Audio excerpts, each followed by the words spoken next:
Hey friends, welcome back to Mustard Seed Homesteading. If you're new to my channel, my name is Megan and I'm so glad that you stopped by. What we're gonna do is take a look around the garden. Last garden tour you saw a lot of my plants looked really sad because we had a couple of nights that were freezing temps. And so I'm gonna show you what plants actually perked back and the ones that didn't make it. So let's get started.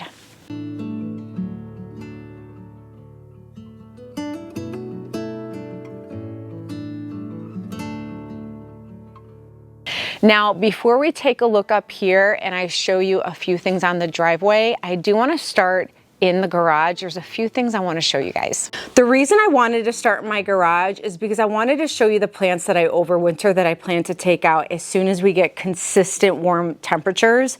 These three right here and that one over there are my 2 lemons and my 2 limes. You can see they're already putting flowers on even though it's too early.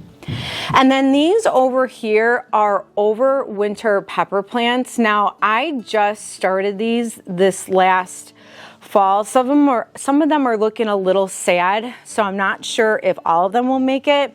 This is really what it's supposed to look like. I mean, this is nice and green, so this one does look healthy versus some of these are looking kind of sad, but we're not going to know until we have consistent warm weather.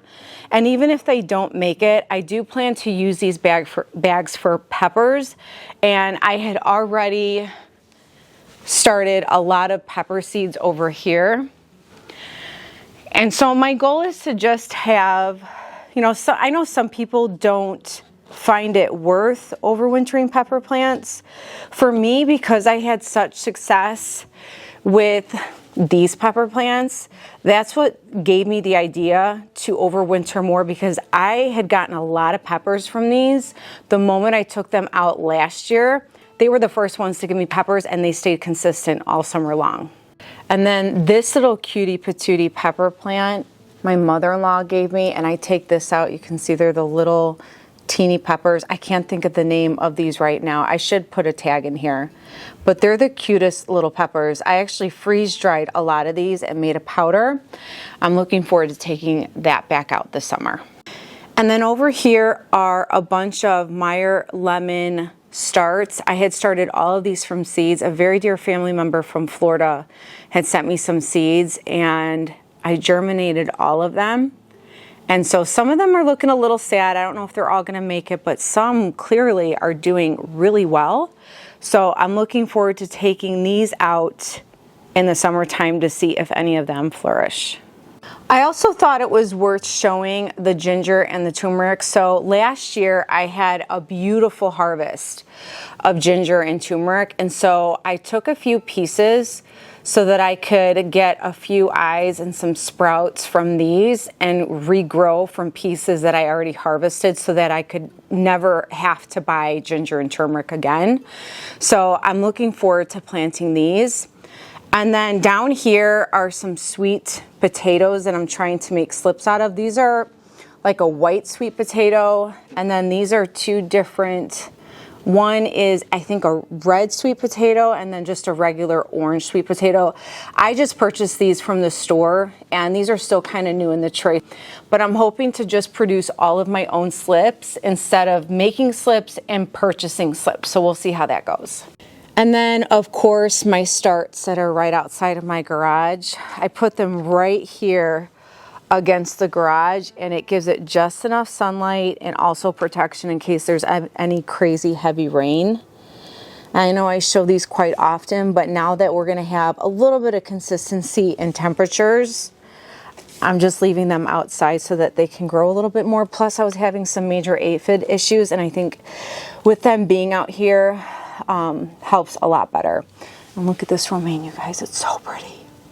I cannot wait to grow these. Last spring I had grown the most beautiful heads of romaine I've ever seen. So I'm looking forward to growing more of those.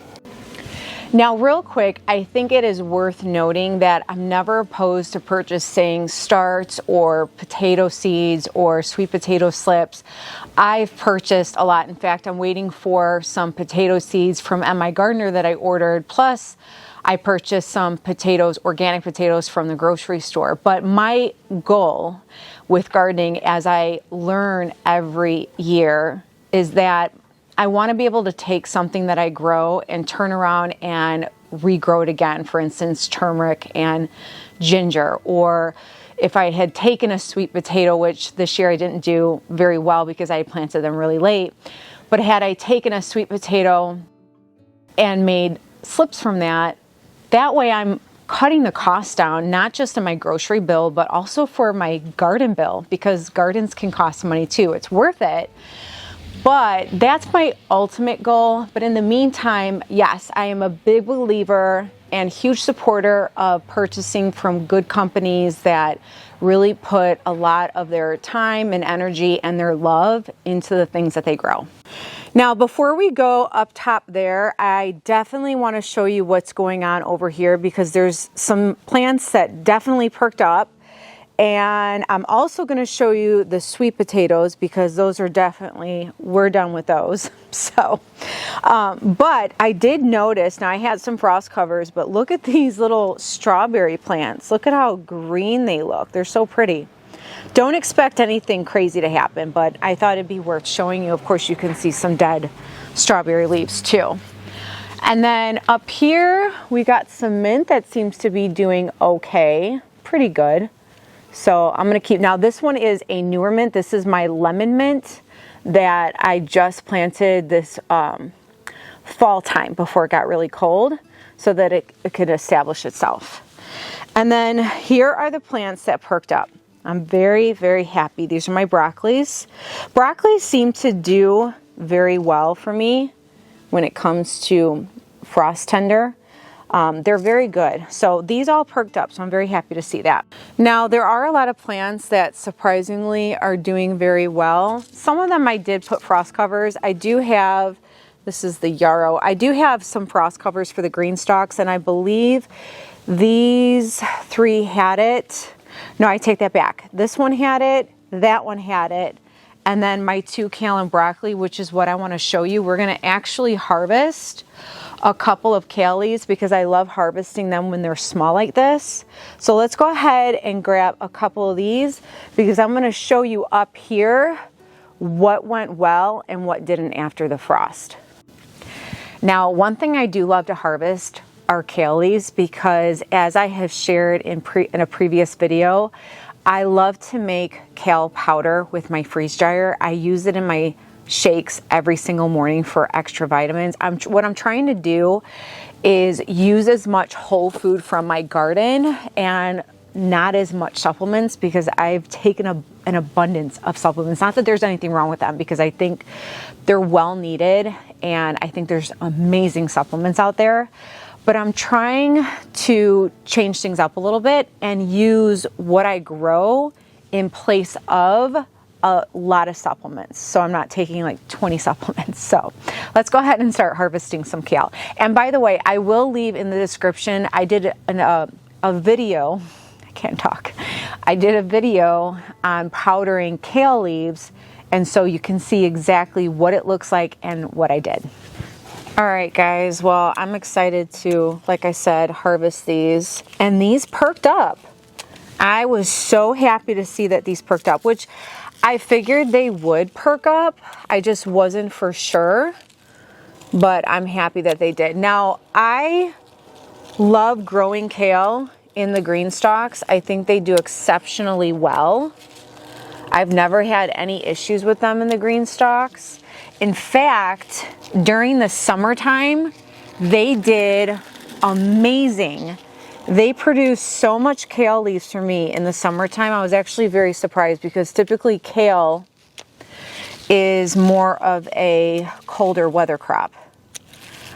So I will more than likely have these in here during the summertime.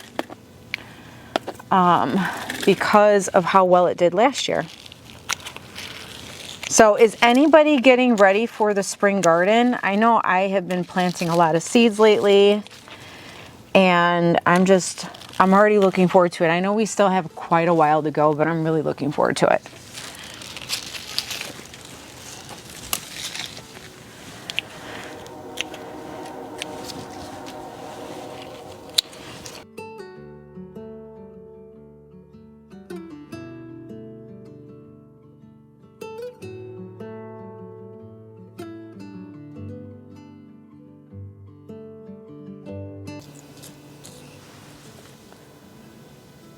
I do love when they're baby leaves. There's something about tender leaves. I'm not opposed to long ones, but I just love the small tenders.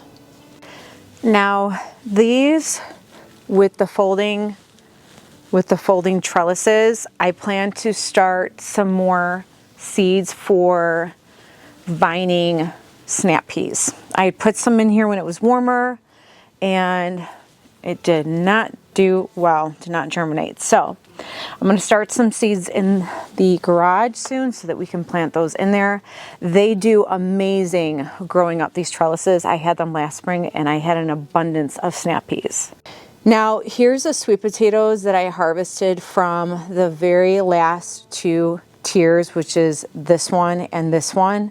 So if you're new to my channel, what I decided to do was harvest one tier a week of sweet potatoes. I had this one full of sweet potatoes and then this one. These are my two green stalks that are designated for sweet potatoes.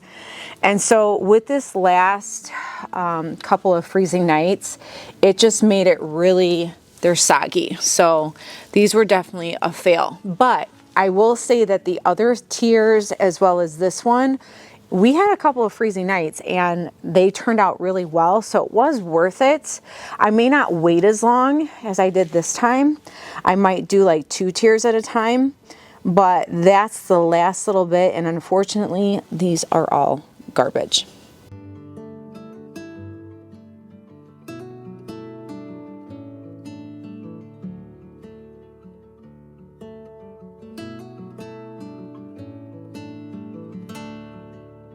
So we're going to start from this way and work our way down as I do every garden tour. I want to give you mostly my thoughts and show you all what I think is doing well and what I think is not and why. So this bed, as I share every video, but I always want to just explain what I'm doing for anyone that's new to my channel. And this bed is completely covered because I was experimenting with overwintering pepper plants in a bed. So I'm starting to think it may not work, but again, I'm going to wait until it starts to warm up. I already have pepper plants in place to put in there if I need to. But with this bed, this one is still kind of fairly new, so there's still a lot of baby plants, but these are just the broccolis and the Romanescos. Now, as soon as it started to warm up, I did water all of the beds so that, you know, because they were looking very thirsty. Now, there's not a lot of growth here. I think I may come in later this week and put a little bit of fertilizer and nutrition for them. But so far, nothing has died on me, so that's good. Now, this is quite interesting to me. The chamomile perked right up. This was looking really dead last week, and they're looking really nice. So I am going to just add some seeds throughout these once spring comes, or maybe in the next couple weeks, just so that when it starts to warm up, for any chamomile that doesn't make it, there'll just be some fresh seed in there. Now, in between the beds, I have shown in a couple of videos previously that I had some snap peas growing, 4 different varieties, 2 on this side and 2 on that side. I ended up ripping them out because they were just completely decimated by the cold temps. But you guys, I had shown these last week because I had planted some seed probably about a month ago. And look, they're doing really well. So I do have some snap peas, and these actually survived from the freezing temps, which I was really surprised. So far they're doing well and they're still growing. I think these covers are helping, but they're still there. So that's very encouraging to see. And then this bed as well is a lot of broccoli. And again, this one is looking very good. Nothing is dying. Nothing's looking a little sad. Now you can see some purpling here. That just means it's nutrition deficient. So I do want to probably add a little bit of something here in the next week or so. But let me show you a couple of sprouts that are still doing very well. See, look at that. They're still there. I'm like really, really excited about that.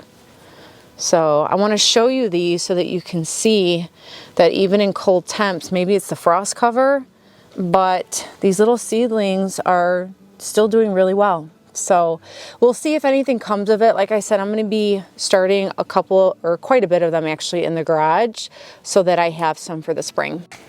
Now this bed, I have been harvesting Swiss chard from this bed pretty much every week, and because we had some really cold temps, there's nothing to harvest because there just wasn't, you know, anything growing from super cold temps. But you can see some baby leaves are starting to form, so maybe next week or the week after I can come in here and harvest. And then again, some of the broccoli is doing very well. Now I did come in here and I had to pull out some broccoli where the stem was, I don't know, it was just, it died. So I don't know if it was from the frost or if they were from millipedes, because I'm also dealing with millipedes in the soil. I'll try and show you in the other bed. So I'm gonna have to keep a really close eye on everything. And the same with this bed on the other side. It's a lot of Swiss chard. You can see a lot of the baby leaves are starting to grow in the middle. So I'm really happy that we came through last garden tour and I cut off all the dead pieces from them freezing. But I had to actually pull out some of the new starts that I put in place of the old ones that died from, or not died, but that were eaten from the squirrels. So I'm gonna have to keep a close eye on these beds and just kind of make sure that it's not the millipedes or something else. But I have backup, so I'll just have to keep planting. I know warm weather is going to help. So hopefully by next week, you'll see a lot more plants in here and a lot more growth. Now, this bed is definitely, how can I say it? I'm learning a lot from this bed. I had put turnips all the way around the edges. I think next time I'm not going to do that. I'm going to focus on just the squares and maybe plant 1 or 2 plants in each square. While the turnips look really good, you can see, look at that. Oh my gosh, that looks so pretty. Some of them are looking really good and some of them are looking really sad. The only problem is that I'm noticing, and you can see this one, look at, that one's really sad. So I'm just gonna have to keep an eye on these plants and see what works and what doesn't, but there's a lot of millipedes in here. Let me show you if I can find some. Okay. Do you see that? It's right there. I'm finding a lot of those and like these little white ones, and oh, you can see it, it's right there, these little white ones. So I'm not gonna go and show you every single one in this bed, but as I was looking in this bed, I'm noticing them in certain spots, and I don't know if they're eating the roots or what. I'm gonna have to do a little bit more investigating. But what I will say that's still going strong are these cauliflowers. They're doing very, very well. They look very healthy. But again, I'm probably gonna come in here as well and feed the soil and get it strong and give it some nutrients just in case. The broccolis, I don't know, even though they regrew from the squirrels, I actually had to pull a few out right here. I'm starting to lose focus.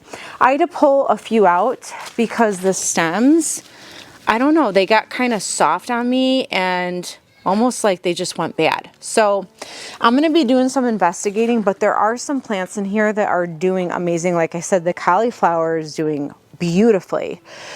So I'm learning a lot from this bed as to what I want to do next time versus what I do not want to do next time. Now this is something I want to show you that I was actually very excited about. Okay, so when we had some freezing temps, the entire lettuce, these are red stale lettuces, it looked like this. I was like, oh, these are done. But I had some backups, so I was like, that's fine. You guys, since then, look at the regrowth. Look at this. I was so surprised. This is a survivor right here. So like I said, these are the red stale lettuces, and I believe I got this seed from MI Gardener. I've had really good success with MI Gardener seeds, but this one is definitely a win-win for me because look at it was like this, and now look, it's gorgeous. So we'll have to keep an eye on these as the weeks go by to see how much grows. And this one too. Now this one, there was a lot of dead leaves, so I cut around a lot of it, and I cut a lot off. But you can see that little teeny green piece, so we'll see. And then of course the Brussels sprouts seem to be doing well. A lot of the onions that I put around the Brussels sprouts are doing really well. I just hope that these grow taller. Last year I had a hard time with them growing taller. They kind of seemed stunted. So I'm going to, like I said, I'm going to probably be feeding some of these beds in the next couple days or so, or sometime this week. But the onions are doing really good. I'm really happy about those. And that one's standing right up. So far this one's doing very good. Now this bed over here, I just came in and I replanted some starts in here. So the kale on the ends are doing very, very well. I came in here and I went ahead and I planted red Russian kale because as you saw last week, the rapini rob was just, it was pitiful. So I had to pull those out, and so I replaced them with the red Russian kale. Now I've never grown red Russian kale, so this is the first time I'm growing them. They almost look like they're not there because they're so small. But like I said, I put them in all of the rapini rob spots. There's no more rapini rob. So we'll see how this goes. And what I decided to do was leave the frost cover off because we are going to be having some warm temps. So guess what I did? I went ahead and I turned it off right now because I don't want it to go off on your ear. It's very loud. But I put this in here in case any squirrel tries to come in here and eat these plants as an experiment. Now, I am keeping the rest. Let's see, let's get in focus. I am keeping the rest of these closed for right now because I just don't want to take a chance. But with this one, I figured let's try this out. I'll put one in because I have the idea that if this works, I might end up buying a few more of these and putting them in every other bed so that I can have one kind of face the other one so that it could protect at least maybe 2 beds at a time from the squirrels. Because I'll tell you guys, especially during the spring, they come in here and they eat everything and they make a mess. So we'll have to see how that goes. Now, the very last thing I want to show you are these cauliflower plants. Now, these looked completely dead last week from the freezing temps, and I'm pleasantly surprised that they're starting to grow again. Look at that. They perked up. And I didn't even water these, so I'm really surprised. Now, as I've said in previous videos, this might take longer to grow because they're not covered and they're exposed to colder temperatures. But if they survive and I just got a head start for spring, then it was worth putting them in here. And then this variety is going to be one of my new best friends. So I'm liking this so far, and I'm going to keep a close eye and share with you guys the progress as the weeks go on. And then the rapini rob, they're going to be gone because they're just, look at them. They're like, we're done. We can't handle it. They can't handle anything, or maybe it's just me, but I just cannot grow rapini rob. They just, they just all died on me. So I'll be replacing these hopefully soon. I don't know. I got to be very careful because I don't know if we're going to get freezing temps. I have until March 29th. And so we're only in the month of February. So I have to see. I don't know. I do have a lot of starts, so I may just put them in there anyways to experiment or try to get a head start if we don't have freezing temps. But I don't know. I haven't made up my mind just yet. And then so far these large bags, my goal is to put cabbages in here. I just don't know when I'm going to do it. But that's what I think we're going to put in there. Because I think it's a good space to put a cabbage so that it can grow as large as it needs to. Well, friends, let's go ahead and see what we harvested today. So we got ourselves a nice big old basket of kale, which I'm very happy about because last week they looked pathetic and they looked sad, and just with a few warm days they perked right up. So I'm really happy with being able to harvest some kale. As I said, I'm going to turn this probably into a powder. I might use a few leaves for a dinner or two, but more likely going to powder this for my shake. So super excited about this. So friends, I so appreciate you all stopping by, and I always look forward to seeing you guys next time. And always remember, friends, be encouraged, stay encouraged, and always stay inspired. And I'll see y'all next time. Bye.